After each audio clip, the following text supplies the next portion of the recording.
Shalom kekasih-kekasih Tuhan Yesus. Senang sekali bisa bersama-sama masuk hadirat Allah. Tuhan Yesus memberkati selalu. Sungguh hati saya terharu mendengarkan ada yang dengerin saat teduh pukul 4 subuh. Ada yang di mobilnya, ada yang sambil bekerja lembur malam hari. Saya bersyukur sekali ada orang-orang yang setia mencari Tuhan. Ini bukan program, ini perjumpaan. Saya harap hari ini adalah hari Anda berjumpa dengan Tuhan, dan segala dosa-dosa kita akan diampuninya. Hidupmu dan hidupku akan pulih, karena Yesus hadir di dalamnya. Kini ku hidup untuk menyenangkanmu, itulah rencanamu yang baru. Maafkan kami atas segala dosa kesalahan kami di belakang situ. Tak ada satupun di antara kami yang sempurna, ya Bapa, Engkau tahu. Kalau Engkau menghitung dosa, tak seorang pun di antara kami termasuk hamba yang bisa masuk hadirat-Mu hari ini. Terima kasih ketika kami datang menyembah, kami tidak membawa persembahan dari diri kami, tapi kami membawa pengorbanan Yesus ke hadirat Allah. Maka kami menjadi sempurna. Karena pengorbanan itu yang kami bawa di tangan kami sudah disediakan oleh Tuhan di Kalvari. Kami tidak masuk dengan darah manusia, kami masuk dengan darah anak domba Allah yang layak. Kami tidak datang membawa janji-janji palsu, kami datang membawa penggenapan janji itu. Di dalam penderitaan-Mu Yesus, Kau telah genapi semua requirement, semua tuntutan ilahi atas hidup kami. Kau telah puaskan, sehingga tidak lagi murka yang menimpa, tetapi perkenanan Allah. Terima kasih, kami masuk ke hadirat-Mu, bukan karena gagah perkasa kami masuk karena Engkau yang melayakan kami. Terima kasih Tuhan. Jamah setiap orang, terutama yang pernah gagal dan salah. Hari ini Kau memberikan sebuah garis mulai yang baru. Terima kasih Bapa Sorgawi. Sampaikan sabda-Mu, sembunyikan hamba-Mu di balik salib Yesus. Dalam nama Yesus. Haleluya. Amin. Praise the Lord. Puji Tuhan. Mari kita buka firman Tuhan bersama dengan saya di Yeremia. Kitab Yeremia, pasal yang ke-18, ayat 1. Pelajaran dari pekerjaan tukang periuk. Beri judul atau tema kita hari ini, Tuhan atas kesempatan kedua. Kabar baik bagi mereka, yaitu Anda dan saya yang pernah gagal dan pernah bersalah dalam hidup ini. Jangan terpuruk selama-lamanya, ada pengorbanan untuk kegagalanmu. Namanya Yesus Kristus. Dan Tuhan itu baik, Dia nggak menyuruh kita masuk hadirat Allah dengan persembahan dari diri sendiri, karena apapun yang kita persembahkan kepada Tuhan, dari hidup yang sudah berdosa, selalu ada cacat celah. Gak ada orang yang suci. Tapi Tuhan sucikan kita. Kita masuk ke hadirat Allah membawa darah Yesus. Tuhan sudah sediakan. Jadi kita tidak membawa persembahan dari diri sendiri. Kita membawa sesuatu yang sempurna dari Allah. Tuhan itu baik ya. Kita ini difur, gitulah ceritanya. Kalau kita nggak difuri oleh Tuhan Yesus, maka kita semua binasa. Tuhan itu baik. Makanya itu sekarang, tidak ada orang yang lebih layak di antara kita. Yang satu dengan yang lainnya, sama-sama tidak layaknya. Jadi kalau orang lain diampuni, Anda juga bisa. Kalau orang lain bangkit dari kesalahannya, Tuhan akan memberi kemampuan kepada Anda. Sebab Tuhan kita adalah Allah atas kesempatan kedua. Our God is the God of second chances. Mari kita baca bersama-sama ayat pertama, firman yang datang dari Tuhan kepada Yeremia bunyinya. Pergilah dengan segera ke rumah tukang periuk. Di sana aku akan memperdengarkan perkataan-perkataanku kepadamu. Lalu pergilah aku ke rumah tukang periuk, dan kebetulan ia sedang bekerja dengan pelarikan. Betapa uniknya di sini di ayat 1 dan ayat 2 saling melengkapi. Pertama, kalimat ke-1 bunyinya begini, firman yang datang daripada Tuhan kepada Yeremia bunyinya. Ini firman. Seperti kita dengar firman seperti ini, atau kita saat teduh pribadi, kita baca Alkitab, Logos, firman yang tertulis di dalam buku ini. Alkitab kan artinya the book. Di dalam buku ini terkandung firman-firman Tuhan. Waktu kita baca firman, masuk dalam hati kita, simpan di sana. Nanti sepanjang hari waktu kita menjalankan aktivitas, belajarlah peka untuk mendengarkan suara Allah. Firman yang kita baca di saat teduh, itu adalah fondasi. Itu bahan baku atau bahan bakarnya. Kalau kita nggak masuk firman nanti, kita salah dengar di luar sana. Karena Tuhan hendak memperdengarkan perkataan-perkataannya kepada Yeremia di rumah tukang periuk. Tuhan selalu berbicara kepada kita lewat kehidupan sehari-hari. He speaks to us in daily life. Banyak orang melewatkan firman Tuhan dengan cara demikian. Firman Tuhan itu ada dua dimensi. Satu yang kita baca, kita renungkan, masuk ke dalam hati. Yang kedua, ketika kita menjalankan kehidupan kita sehari-hari, dalam aktivitas kita sehari-hari, di situ Tuhan hendak berbicara kepada kita. Jadi belajar peka, don't miss his voice, you see. Tuhan bilang sama Yeremia, pergilah dengan segera ke rumah tukang periuk. Di situ, di sana aku akan memperdengarkan perkataan-perkataanku. Ayat 1 firman, ayat kedua perkataan. Sama-sama firman Tuhan. Logos dan rema. Firman yang kita renungkan dan kita baca. Lalu setelah kita masuk ke dalam kehidupan sehari-hari kita, keluar dari ruang doa kita, beraktivitas di dalam hidup ini, di situ Tuhan akan memperdengarkan perkataan-perkataannya. Do you know that God wants to speak to you directly? Tahukah Anda bahwa Tuhan ingin berbicara kepada Anda secara langsung? Makanya saya suka kalau saat teduh saya baca Alkitab banyak-banyak. Karena itu bahan bakar saya, itu bahan baku. Nanti waktu saya mulai ke kantor, waktu saya ketemu orang, waktu saya mengerjakan sesuatu, saya menerima tuntunannya secara langsung. Dan nanti dalam kehidupan sehari-hari, Tuhan akan menyampaikan banyak sekali rahasia-rahasianya. Belajarlah peka. Ayat 4. Setelah dia sampai ke tempat pelarikan itu, ayat 4 bunyinya, apabila bejana yang sedang dibuatnya dari tanah liat di tangannya itu rusak, maka tukang periuk itu mengerjakannya kembali menjadi bejana lain menurut apa yang baik pada pemandangannya. Kemudian datanglah firman Tuhan kepadaku bunyinya, masa akan aku nggak dapat bertindak kepada kamu seperti tukang periuk ini, hai kaum Israel? Demikianlah firman Tuhan, sungguh seperti tanah liat di tangan tukang periuk, demikianlah kamu di tanganku, hai kaum Israel. Yeremia disuruh pergi ke rumah pejunan atau tukang periuk itu. Di sana Tuhan memperdengarkan perkataannya. Lalu ketika Yeremia tiba ke rumah tukang periuk, bisa pas gitu, sementara dia sedang bekerja dengan pelarikan. Yeremia sampainya itu bukan ketika sang tukang periuk lagi makan, atau lagi ke belakang, atau bepergian. Kalau Tuhan suruh ya, semua akan tepat waktu. Semua indah pada waktunya. Dan bisa pas ketika dia tiba, sang tukang periuk sedang bekerja dengan pelarikannya.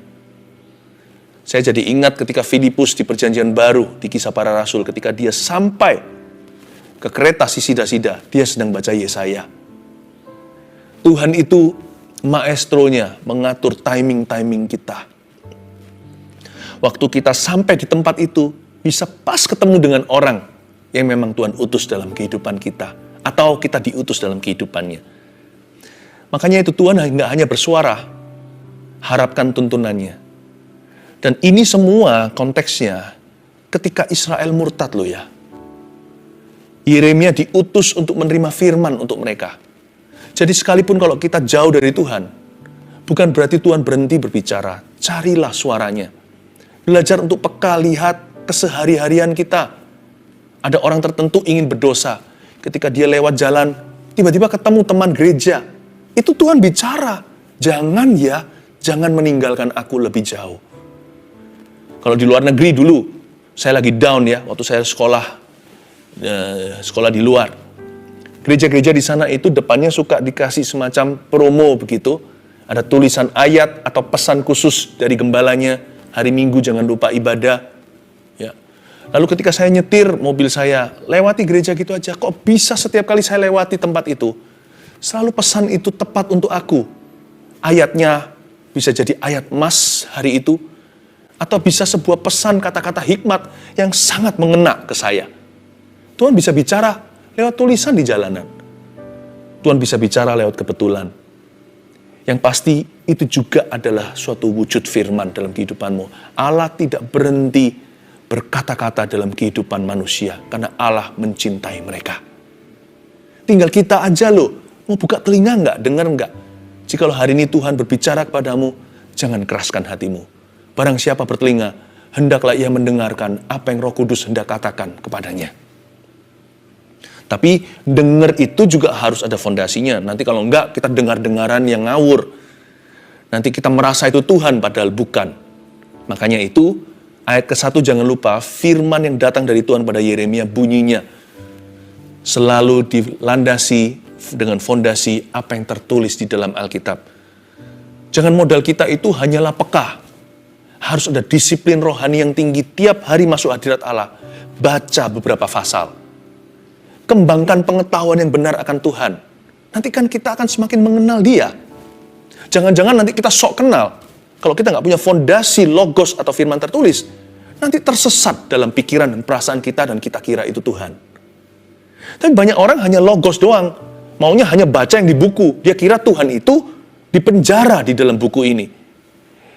Dia lupa bahwa Allah itu nyata, bahwa Allah itu hidup. Allah adalah roh.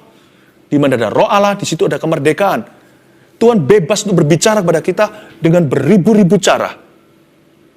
Dan Tuhan bisa bicara lewat keseharian, lewat daily living, lewat kehidupan sehari-hari kita, lewat kebetulan, lewat kejadian, lewat pengalaman hidup, lewat orang lain. Bahkan Tuhan bisa bicara lewat alam semesta. Tuhan bisa bicara lewat seperti itu. Sekali lagi waktu saya sekolah itu saya banyak ngalami begitu. Saya perjalanan pergi ke tempat kuliah itu 1 jam satu arah.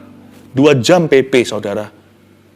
Ketika saya lagi suatu hari sedang hati saya berbeban berat, letih lesu.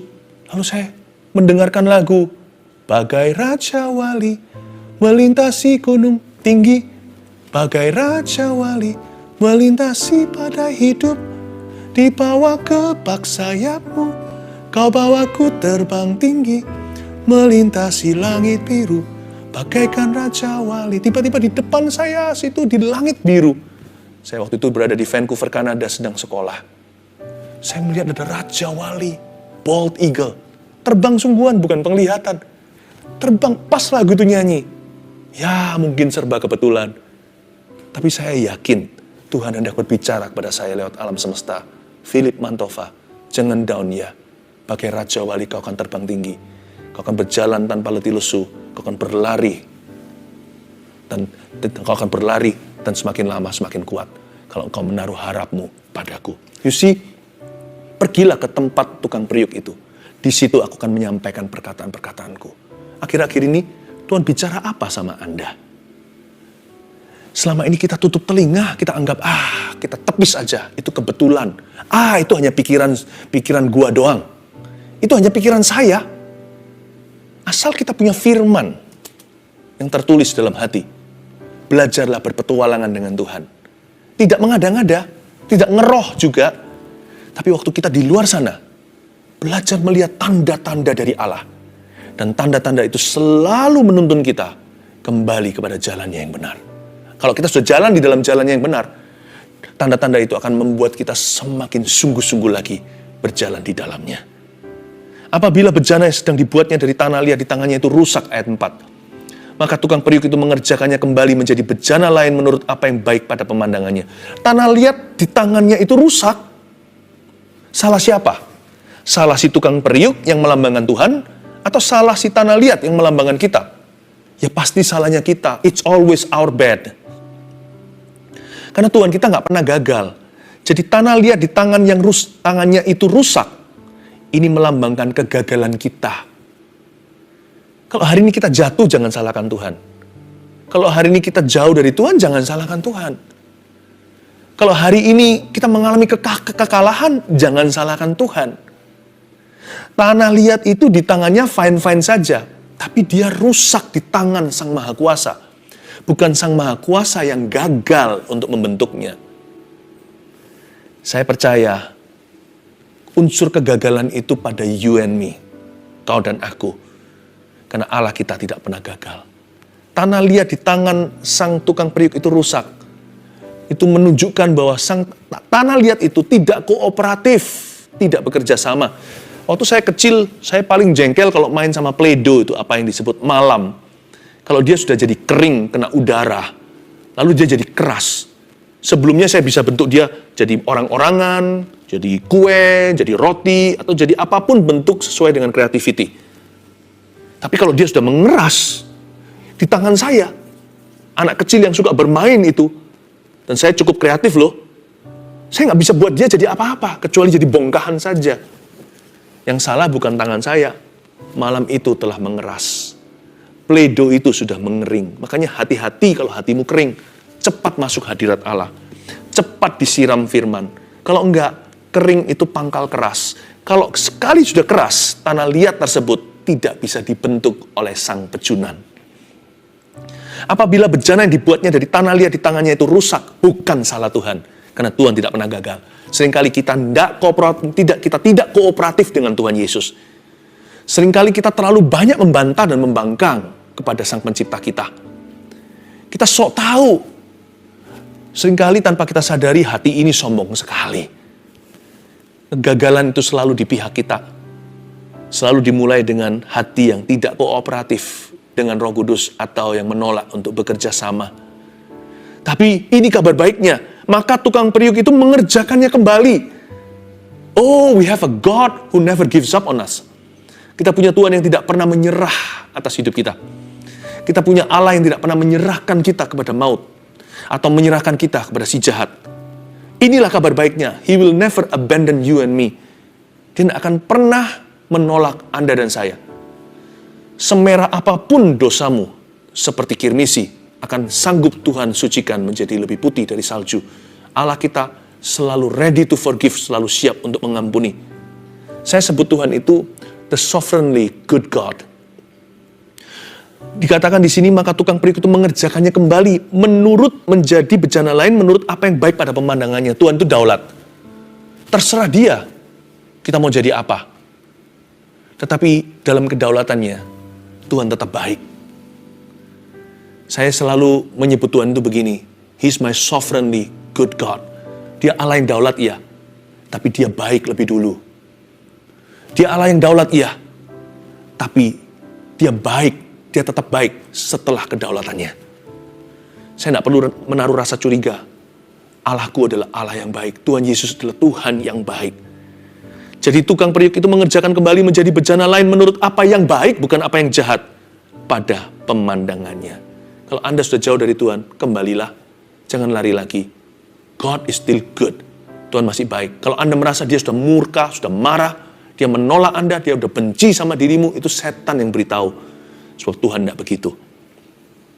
Inilah kabar baiknya buat kita semua yang pernah gagal dan pernah bersalah, atau sedang gagal dan bersalah. Tuhan kita tetap baik. Meskipun nanti, apapun yang Tuhan bikin dari sini, dari kegagalan dan kesalahan Anda, Tuhan nanti akan bikin apa? Itu terserah Tuhan. Tapi jangan pernah ragukan karakternya. Karakter Tuhan tidak pernah berubah dahulu, sekarang, dan selama-lamanya. He is good all the time. Dia baik, selalu baik. Yang penting di sini ya, mata kita fokus kepada tujuan Allah atas hidup kita. Di atas kegagalan. Di atas setiap kegagalan dan kesalahan kita, fokus kita harus pada tujuan Allah.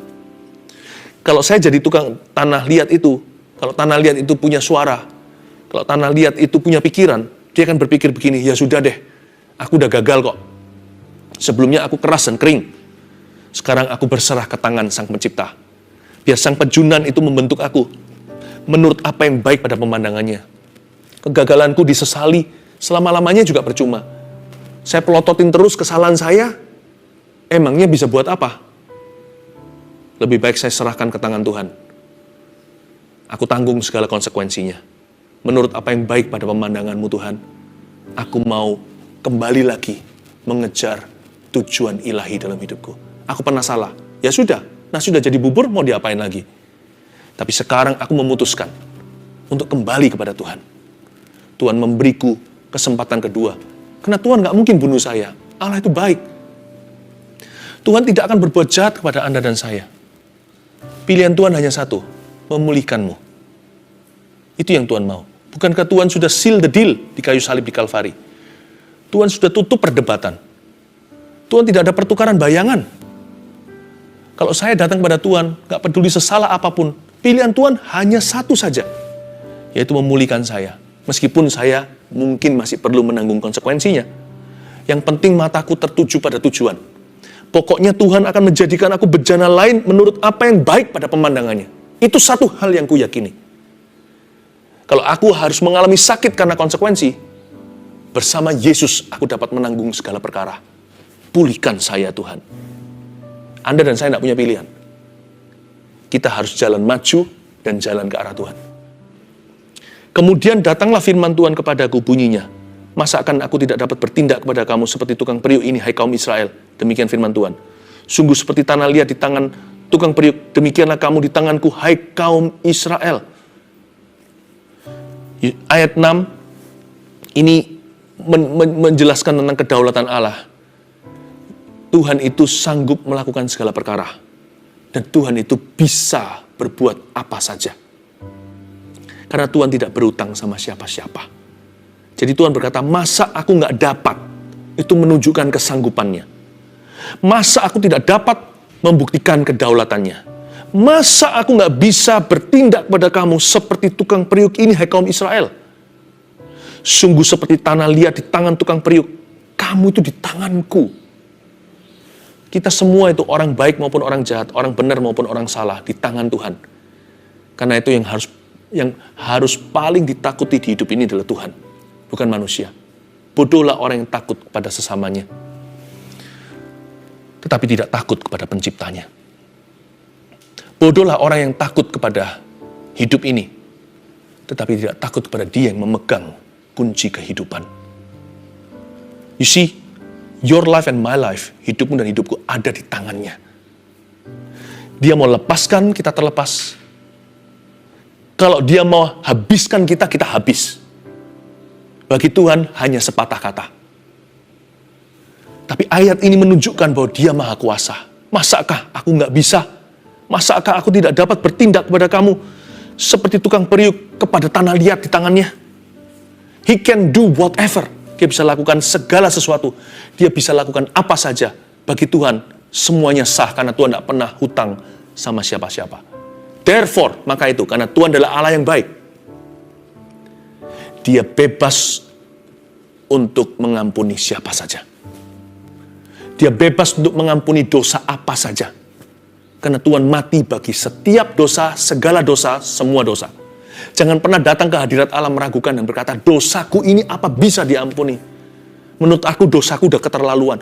Ingat, God reserves the freedom and the right to forgive whatever sin. Tuhan reservasi hak bebasnya, kemerdekaan, hak absolut dan kedaulatan untuk mengampuni dosa apapun juga, segede apapun juga. Karena itu jangan iri kalau lihat orang lain diampuni. Tuhan berhak ampuni dia. Wong Tuhan sudah mati di Kalvari. Tuhan itu jalurnya telah ditentukan, yaitu pengampunan. He is free. Dia bebas untuk meresponi respon hati kita. Kalau kita punya Allah yang baik, meskipun Dia daulat, saya tenang jadi orang. Saya tahu, setiap kali saya datang ke Tuhan, saya tahu hanya ada satu kejadian. Tuhan akan mengampuni saya. Asal hatiku tulus, bertobat sungguh-sungguh, Tuhan tidak akan tepis aku. Kecuali kalau saya pura-pura memanipulasi Dia dan menantang Dia serta mencobai. Nah, itu namanya cari perkara.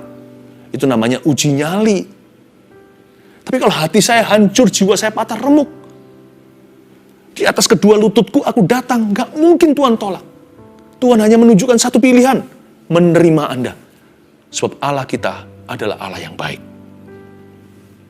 Tidak sanggupkah aku bertindak kepada kamu seperti tukang periuk itu kepada tanah liatnya? Ada kalanya, ayat 7, aku berkata tentang suatu bangsa dan tentang suatu kerajaan, bahwa aku akan mencabut, merobohkan, dan membinasakannya.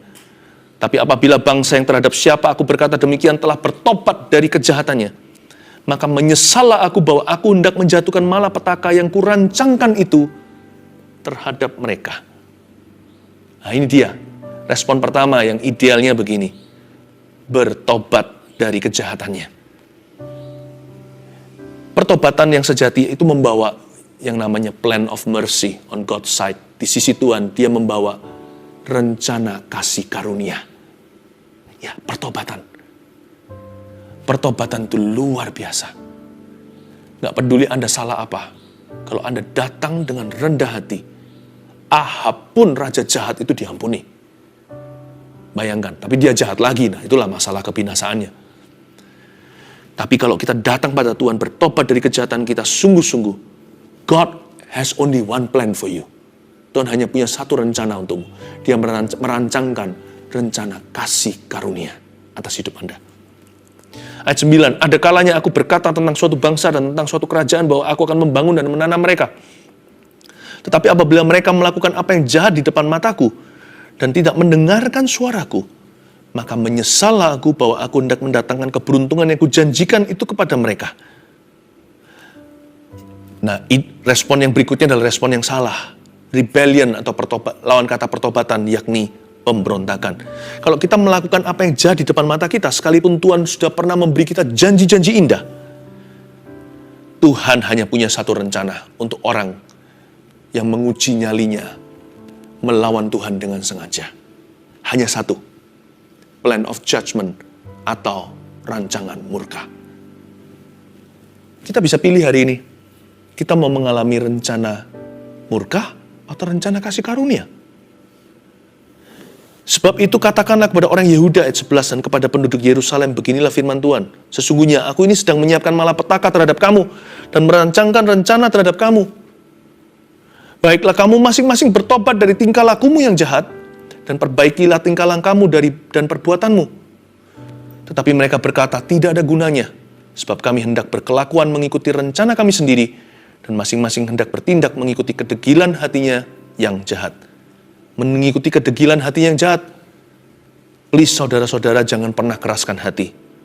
Tuhan tuh baik sekali. Di ayat 11 di sini Tuhan mau hukum aja masih beri peringatan dulu.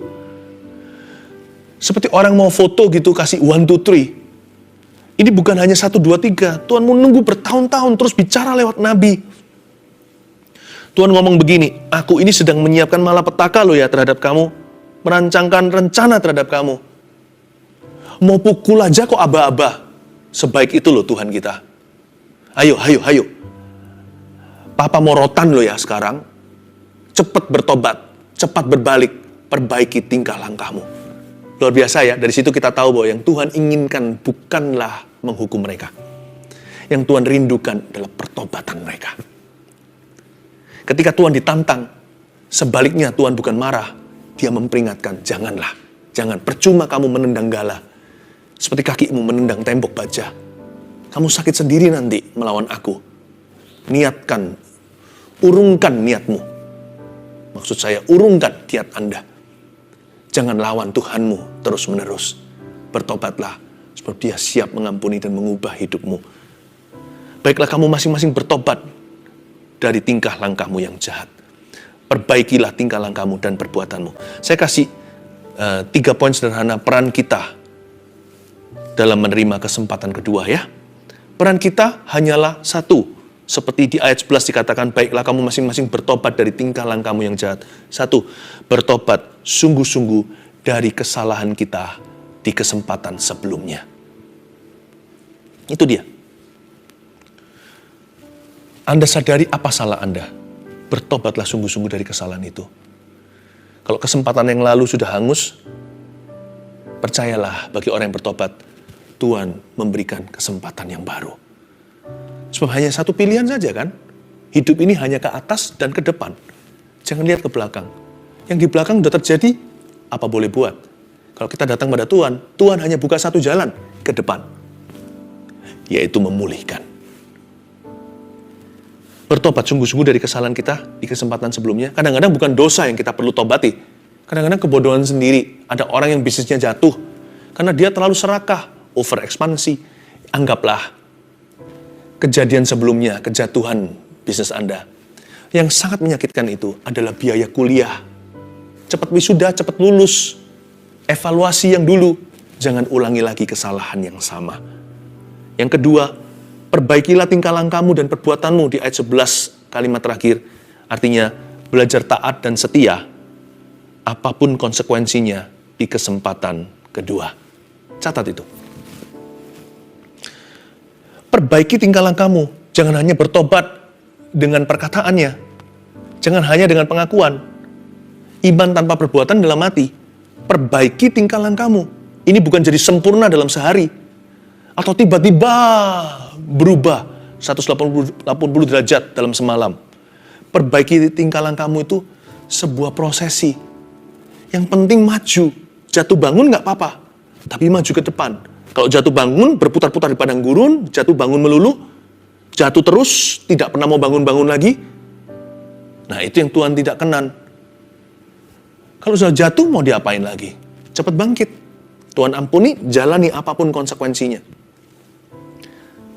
Belajar taat dan setia di kesempatan kedua. Mungkin konsekuensinya menyakitkan.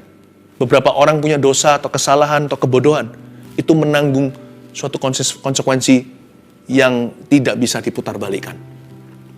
Ada sebab, ada akibat. Ya. Ada cause, ada effect. Yang sudah terjadi, kerugian sudah menimpa, hutang harus dibayar. Hamil di luar nikah, anak harus dilahirkan. Jangan gali lubang, tutup lubang. Setelah hamil, diaborsi bayi di dalam kandungannya. Dosa ditutup dengan dosa. Nggak boleh. Apapun konsekuensinya, jalani. Belajarlah taat dan setia mulai hari ini. Sebab hari ini adalah kesempatan kedua yang Tuhan beri. Sebab Anda belum binasa kan? Sekalipun Anda jatuh bisnisnya, Anda masih punya sesuatu kan? Nggak punya harta, masih ada jiwa dalam raga Anda kan? Masih ada hidup, masih punya keluarga. Apapun yang belum hangus, pertahankan itu. Belajar taat dan setia lagi di kesempatan yang baru ini.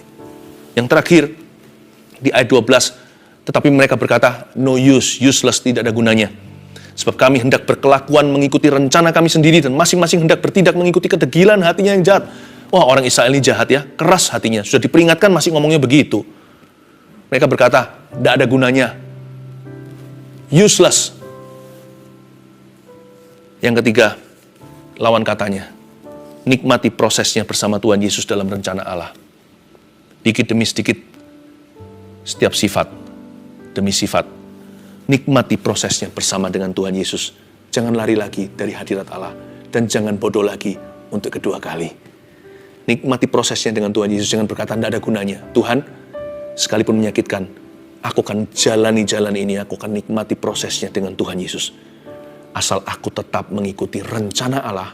Aku tahu kalau aku ikuti arus air ini, itu akan memimpinku suatu hari kepada kemerdekaanku.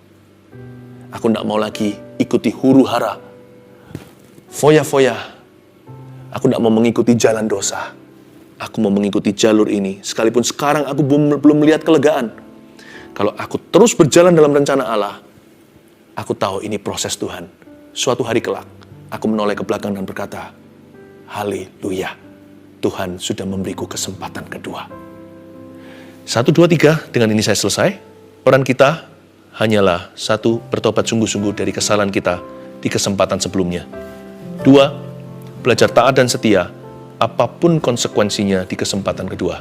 3, nikmati prosesnya bersama Tuhan Yesus, tetap dalam rencana Allah.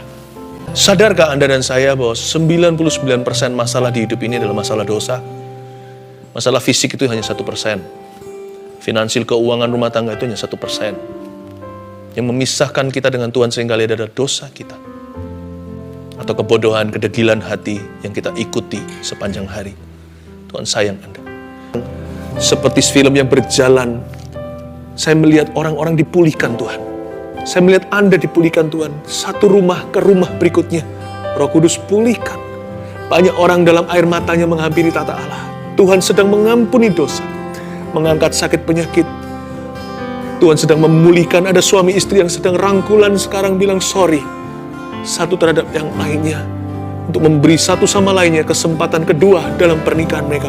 Dan anak-anak muda sedang berlutut. Sedang menyembah sambil menangis. Ada yang tersungkur dan berkata, I'm sorry Jesus. I've sinned a lot. Aku banyak berbuat dosa. Tuhan Yesus sedang menyelesaikan banyak perkara-perkara dosa dalam kehidupan anak-anaknya. Biarkan terus Tuhan pulihkan. Tuhan terus pulihkan, jangan berhenti Tuhan. Terus pulihkan. Ubah hatiku seperti hatimu. Oh, kudus berkenan bagimu. Bagaikan emas yang murni bentuk hatiku selalu. Biar ku menjadi ciptaan baru, bebas dari semua yang jahat, serupa dengan gambarmu, sucikanku,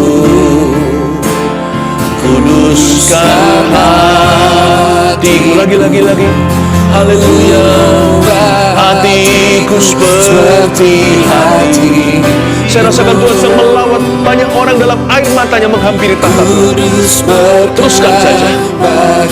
Kudus berkenan bagimu, bagaikan emas yang murni bentuk hatiku selalu. Biar ku menjadi ciptaan baru, bebas dari semua yang jahat,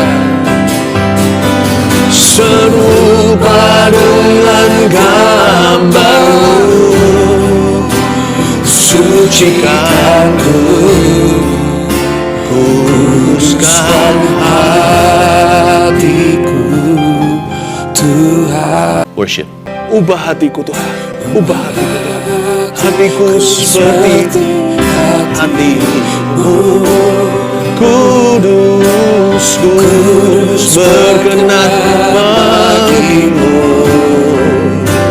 Oh, bagaikan emas yang murni bentuk hatiku selalu. Biar ku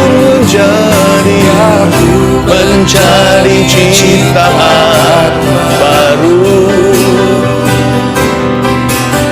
bebas dari semua yang jahat,